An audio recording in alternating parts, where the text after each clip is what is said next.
Hello friends, आप सभी के लिए दो बहुत बड़ी अपडेट निकल के आ रही है।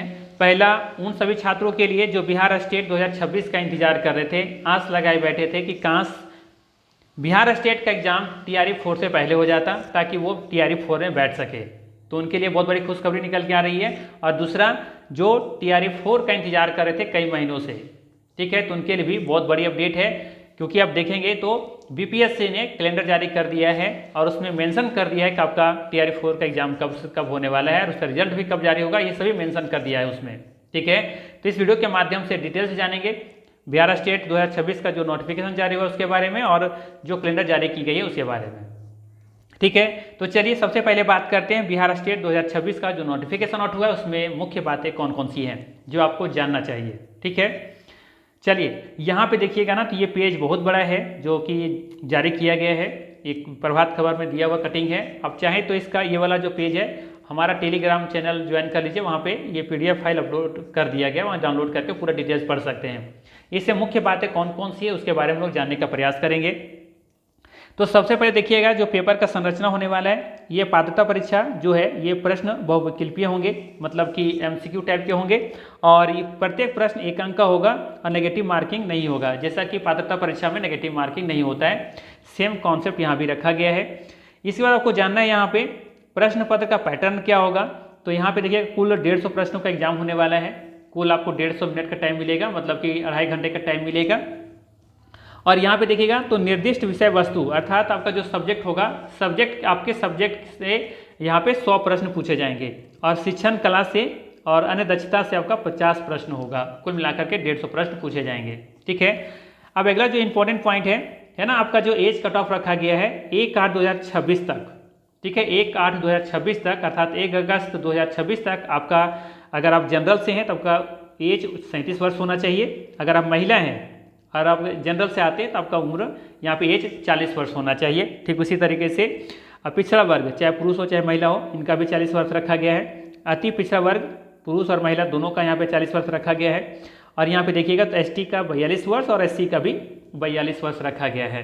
क्योंकि ये आपके लिए बहुत ही इंपॉर्टेंट है, क्योंकि एज यहाँ पे बहुत मायने रखता है, क्योंकि वैकेंसी जल्दी आती नहीं है, ये सब चीज़ें जल्दी निकलती नहीं है ना। तो ये निकला है तो आप अपना देख लीजिएगा कि इस कट ऑफ एज के अंदर है या नहीं है। अगर आप इस 1/8/2026 तक आपका एज इससे बाहर है तो आप फॉर्म अप्लाई नहीं कर पाएंगे, ठीक है। तो ये आपके लिए बहुत मायने रखता है, खास करके बिहार से जो बाहर के लोग हैं उनके लिए ये इंपॉर्टेंट रखता है 37 वर्ष, ठीक है। चलिए अब यहाँ देखिएगा जो परसेंटेज है आपका पासिंग मार्क्स जो रखा गया है, क्वालिफाइंग मार्क्स जो रखा गया है, जनरल के लिए 50% है, पिछड़ा वर्ग के लिए 45.5% है, अत्यंत पिछड़ा वर्ग के लिए 42.5% है और यहाँ पे ST और SC दोनों के लिए 40% रखा गया है। दिव्यांग और महिला यानी कि कह सकते हैं ST SC दिव्यांग और महिला इन सभी के लिए 40% ही मार्क्स रखा गया है क्वालिफाइंग के लिए।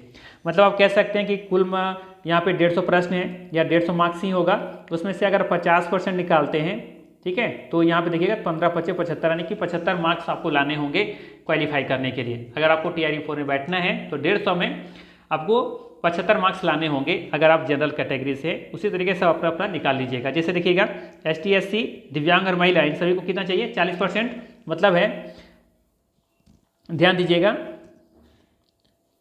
150 मार्क्स है यहाँ पे और 40% जब निकालिएगा तो 15×4 = 60 यानी कि 60 मार्क्स लाने हैं। किनको, जो ST SC दिव्यांग और महिला से संबंधित है उनको यहाँ पे सिर्फ और सिर्फ 60 नंबर लाने हैं अगर आपको TRE 4 में बैठना है तो, ठीक है। चलिए अब यहाँ देखिएगा कि कितना आपका शुल्क रहने वाला है, फीस कितना लगने वाला है।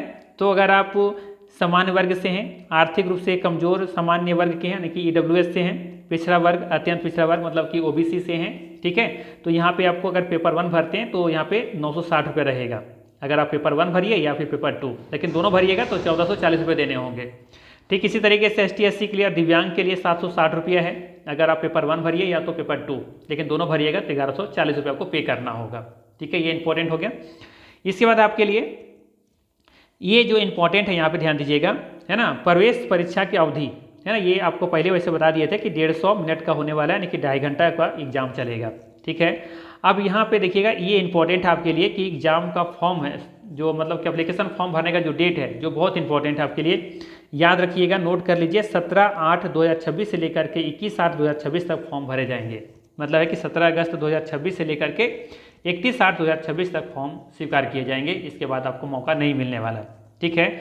और कहाँ जाके आपको अप्लाई करना है, तो ये इंपॉर्टेंट है। यहाँ पे जाइएगा, ये वाला जो साइट दिख रहे हैं ना, है ना, यहाँ पे देखिएगा stateregistration.cbrt.co.in, यहाँ पे जा करके आपको फॉर्म अप्लाई करना है, उधर उधर नहीं भटकना है, ठीक है। चलिए, इसके बाद आपके लिए इंपॉर्टेंट क्या है, ध्यान दीजिएगा, ठीक है। ये इंपॉर्टेंट ध्यान रखिएगा कि रंगीन फोटोग्राफ, आप जब फॉर्म अप्लाई करेंगे तो यहाँ पे रंगीन फोटोग्राफ का जो हाल में खींचा होगा उसका उपयोग कीजिएगा, ठीक है। और ये भी याद रखिएगा, जो कि बहुत सारे स्टूडेंट गलती करते हैं, ठीक है ना, ध्यान रखिएगा कि फोटोग्राफ का जो बैकग्राउंड है ना वो सफ़ेद रखिएगा, या तो हल्के रंग का होना चाहिए, मतलब कोई भी कलर रखिए लेकिन हल्का होना चाहिए, या तो फिर सबसे अच्छा है कि आप सफ़ेद रखिए, व्हाइट कलर का रखिए बैकग्राउंड, ये सबसे अच्छा रहेगा आपके लिए। एवं कैमरे के सामने का खींचा हुआ होना चाहिए। फोटोग्राफ में अभ्यर्थी की आंखें एवं चेहरा स्पष्ट रूप से दिखना चाहिए। टोपी वगैरह, चश्मा वगैरह नहीं लगाना है। आप फोटो ऐसा खींचे ताकि दोनों कान भी दिखे, साफ साफ दिखे, ठीक है ना, उस तरह का फोटो होना चाहिए, ठीक है। तो ये बहुत बड़ी बात है आपको, ये बहुत सारे लोग इस पर ध्यान नहीं देते हैं, फिर फॉर्म रिजेक्ट हो जाता है, कहते हैं कि सर फॉर्म रिजेक्ट हो गया मेरा।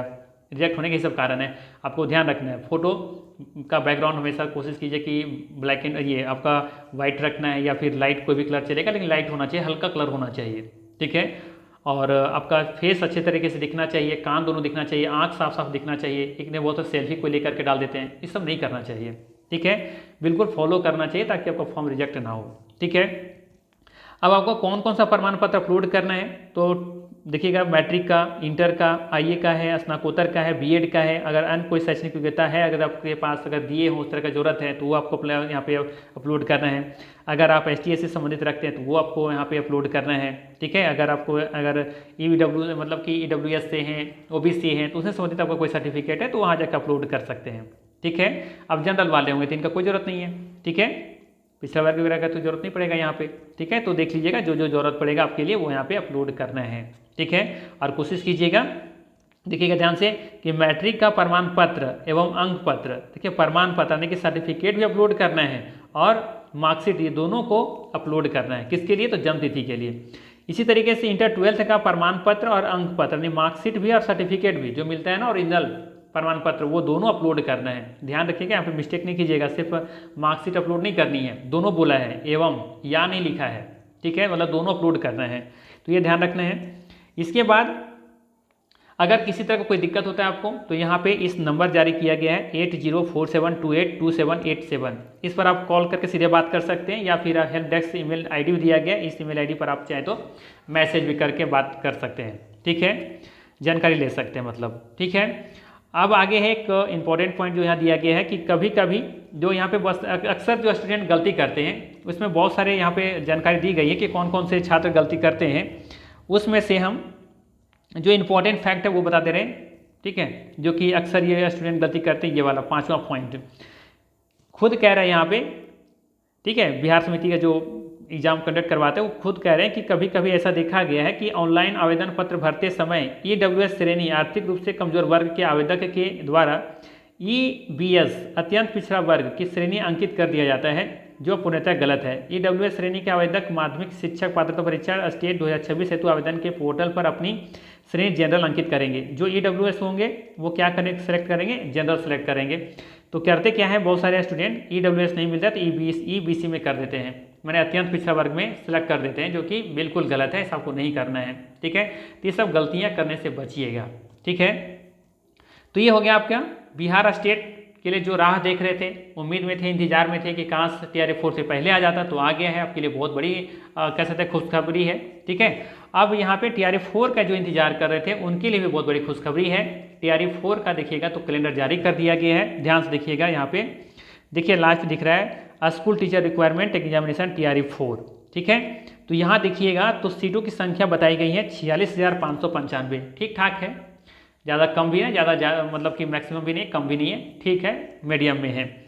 अब देखिएगा तो एग्जाम का जो डेट बताया गया है 22 नवंबर 2026 से 27 नवंबर, सॉरी नवंबर नहीं जाएगा ये, आई थिंक अगस्त सितंबर जाएगा ना, सितंबर मतलब कि ठीक अगस्त के बाद, अगस्त चल रहा है और ठीक अगला महीना बोल रहा है कि इसका हम एग्जाम लेंगे, ठीक है। तो बहुत जल्दी एग्जाम से लेने वाला है मतलब, ठीक है। तो आप लोग रेडी हो जाइए, बिल्कुल आप लोग के पास समय नहीं है, ठीक है ना।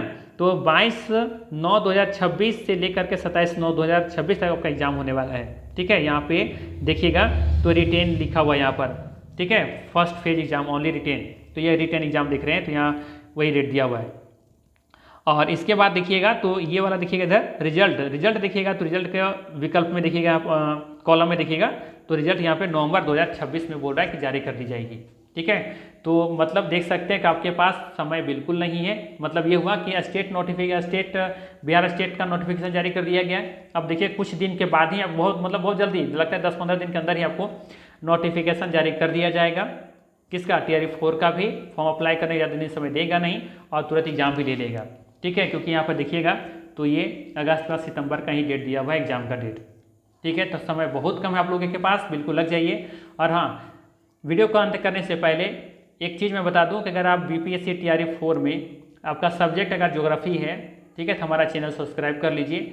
स्पेशल हम यहाँ पे ज्योग्राफी का प्रैक्टिस करवाते हैं, नोट्स देते हैं और अच्छे तरीके से आपको यहाँ पे बहुत कुछ मटेरियल देने वाले हैं, ठीक है। तो TRE 4 में अगर आपका सब्जेक्ट ज्योग्राफी है तो बिल्कुल चैनल को सब्सक्राइब कर लीजिएगा, ठीक है, ताकि हमारा जो भी कंटेंट है वो आपको बिल्कुल रेगुलर बेसिस पर प्राप्त होता रहे, ठीक है।